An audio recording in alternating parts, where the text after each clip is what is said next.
Thank you. Thank you, everyone. What a day. What a day. Good afternoon, everyone.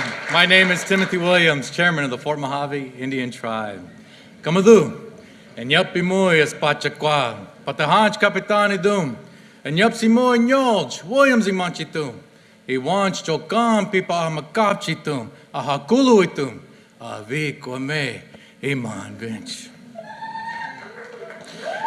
The Mojave people, known as the people by the river, hold Avi Kwame in our hearts.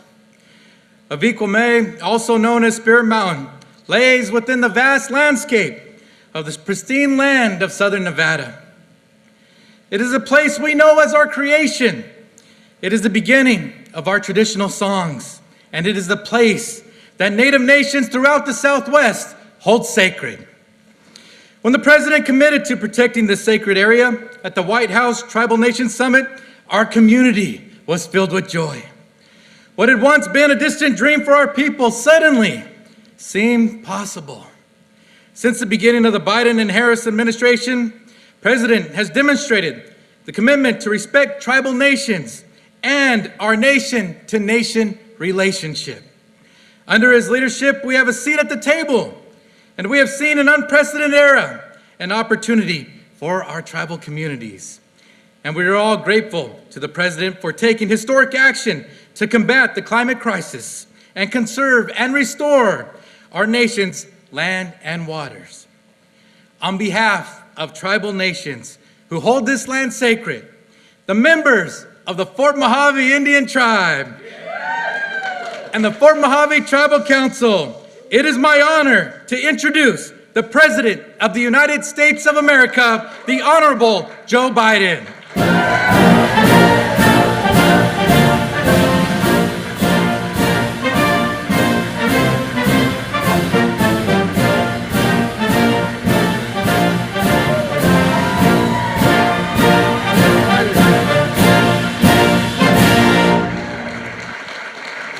Please, have a seat. Thank you very, very much.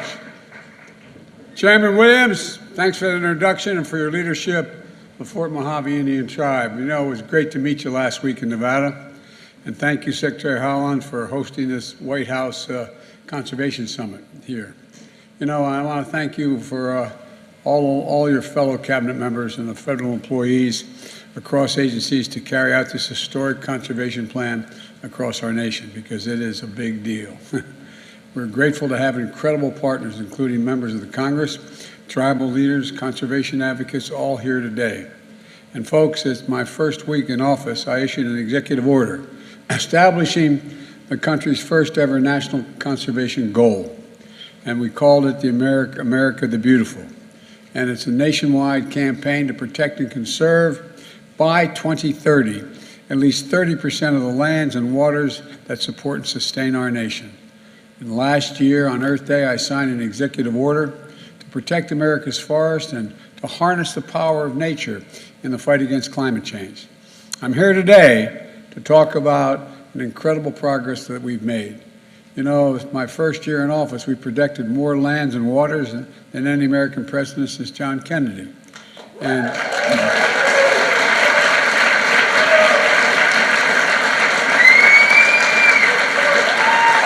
And with the help of members of Congress here today, I signed a bipartisan infrastructure law and the Inflation Reduction Act, the largest investment in climate and environmental justice and conservation ever, anywhere in the world.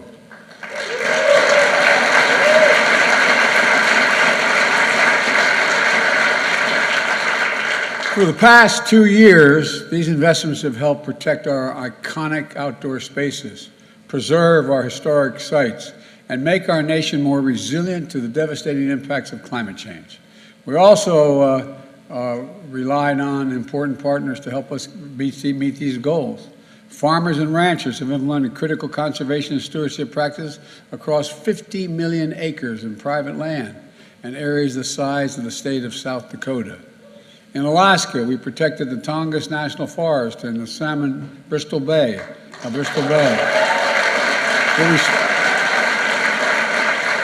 We restored the protections and status the previous administration rolled back and Bears Ears National Monument. The Grand Staircase Escalante, the northeast canyons and seamounts of the Marine Monument. Last year, I had the honor of visiting Camp Hale, Continental Divide in Colorado, and adding that to the list of national monuments for the first time to be added to my administration.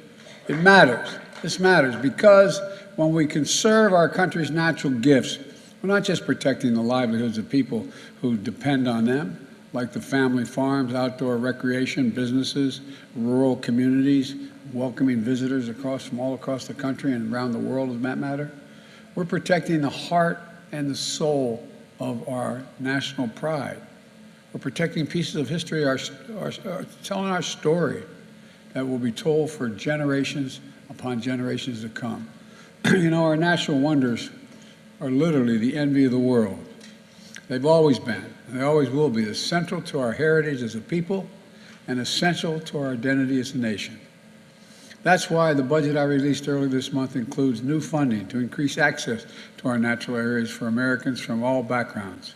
We're going to continue to take aggressive steps toward conservation with the big actions I'm about to announce today. First, I'm proud to use my authority under the Antiquities Act to establish the, and I want you to know it's a big deal, the Havaniqua May. I'm having trouble. Thank you. I got it. I just know it as Spirit Mountain in Nevada.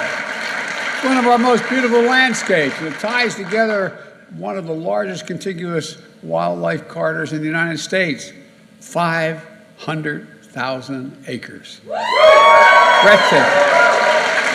Breathtaking deserts, valleys, mountain ranges, rich in biodiversity, sacred lands that are central to the creation story of so many tribes who have been here since time immemorial. Look, you know, it's a place of reverence, it's a place of spirituality, and it's a place of healing.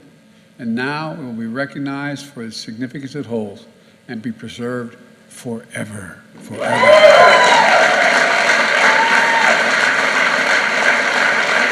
I look forward to visiting myself, and I want to thank my friends in Congress who fought so hard for this day to become possible.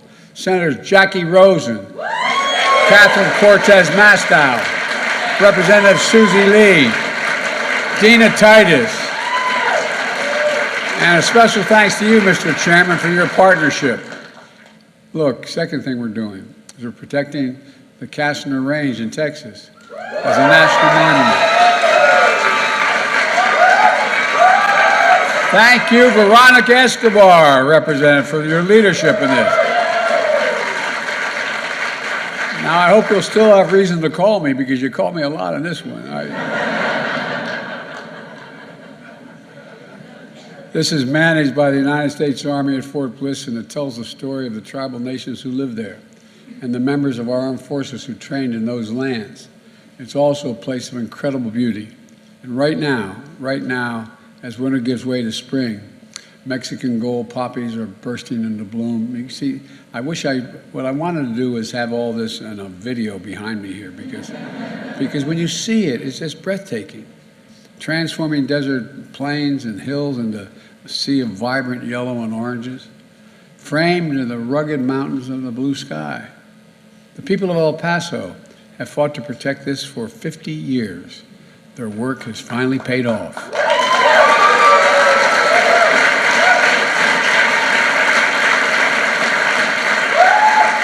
And now we'll clear the area of old munitions, create access to the outdoors for communities and parks, and we're going to green spaces that are harder and harder to find.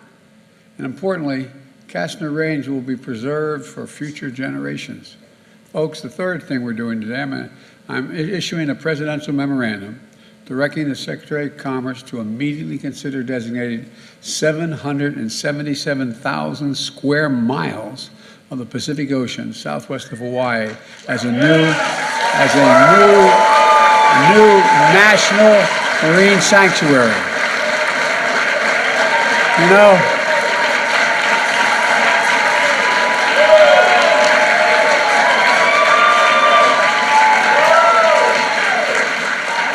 That's an area larger than Alaska and Colorado put together and 3 times the size of Texas. That's no small amount of land underground. It would make it the largest ocean area on the planet with the highest level of protection. And it will help us meet our goal of conserving, the goal I set when I got elected, of protecting and conserving 30% of our oceans. It's a network of islands and reefs where waters are filled with the most diverse marine life on the planet. Sharks, rays, marlins, tunas, turtles, whales, ancient coral forests, many that are threatened and endangered right now. There won't be. And I want to thank Senator Brian Chance and Maisie. Maisie, where are you? There you are. There, I want to say Maisie and Representative Ed Case and Joe Kukuna. And many Native Hawaiian Pacific Island leaders, look, who have worked tirelessly to protect our oceans. I want to thank you. I mean, I genuinely mean it. Thank you. It wouldn't have happened without you. And that's not all we're doing today. Earlier, you heard Secretary Haaland announce that she's taking steps to modernize the management of America's public lands, to put conservation on an equal footing with development, to safeguard more places for people to hike, hunt, camp, and fish. And we're going to be moving ahead today with a strategy to conserve the wildlife corridors across agencies and across our entire landscape. Whether it's the National Park Service or the Bureau of Land Management or the Forest Service or private landowners, we need to be coordinated to make sure the habitats we're conserving along migration routes, no matter where or who's in charge of that land. And today, we're releasing the first ever United States Ocean Climate Action Plan to harness the tremendous power of the ocean to help in our fight against the climate crisis. We know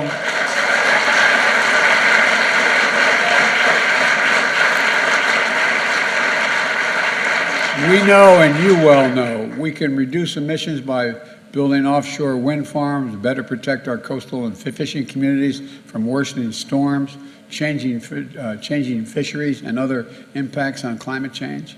And I'm also committed to working with the tribal leaders here, as well as Senator Patty Murray, Maria Cantwell, and Representative Mike Simpson, to bring healthy and abundant salmon runs back to the Colorado River system.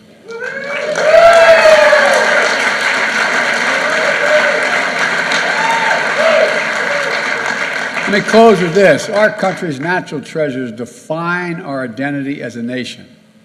They're a birthright. They're a birthright. We have to pass down to generation after generation. They unite us. That's why our conservation work is so important. It provides a bridge to our past and to our future, not just for today, but for all ages.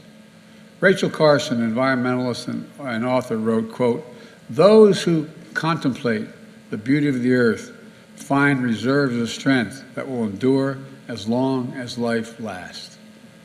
I'll share with all of you here today the enduring reverence for the power and the promise of the country's extraordinary natural wonders. And they are extraordinary.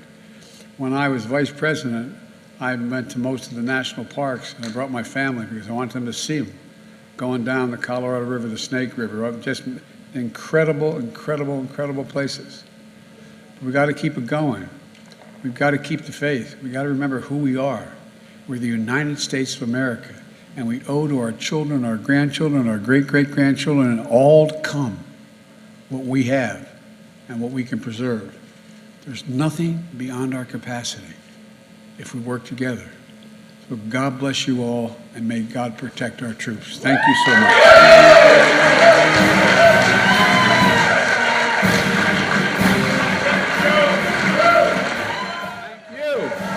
Good day. Thank you, thank you, thank you. Thank you, thank you.